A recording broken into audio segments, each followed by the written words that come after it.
गावाला आला ना तर आम्हाला आमच्या आजीचा जो सहारा आहे ना, आजीच्या घराचा, इथं राहण्याची जी सोय आहे माझ्या आजीनी आणि आजीनंतर मामाने जी केली आहे ना सोय, म्हणजे हे सगळं सोनं ह्या जगात कुठंच नाही आहे. आणि असं मला तर वाटतं प्रत्येकाच्या आयुष्यात तर हे खूप मौल्यवान आहे, आजीचं घर आणि त्यानंतर मामाचा जो सांभाळ असतो तो.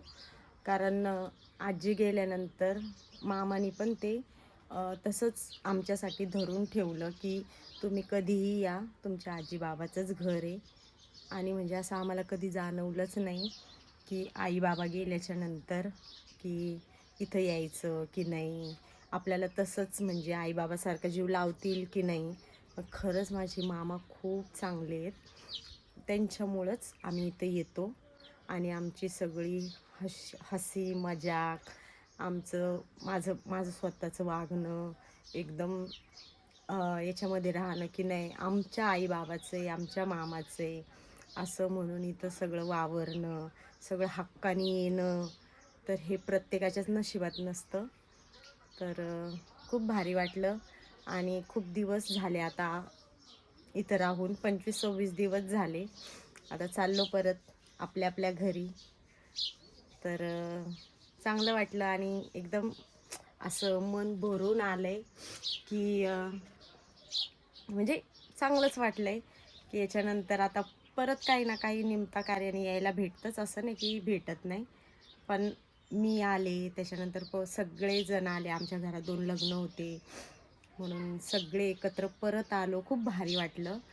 आणि असंच सगळे मिळून मिसळून राहतो म्हणून आणखीनच खूप छान वाटलं. तर चला, आजचा आपल्या ह्या घरातला शेवटचा दिवस आहे.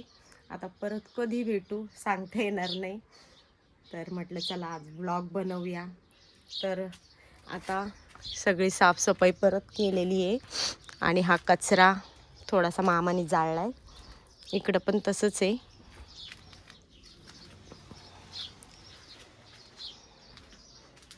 घराची पण साफसफाई केली आहे.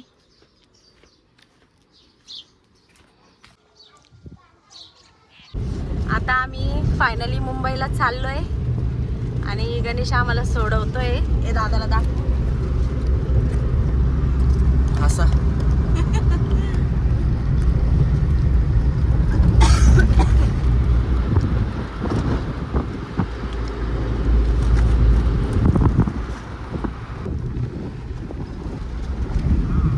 जाऊ तर वाटत नाही, पण आता काय, जावं तर लागणच.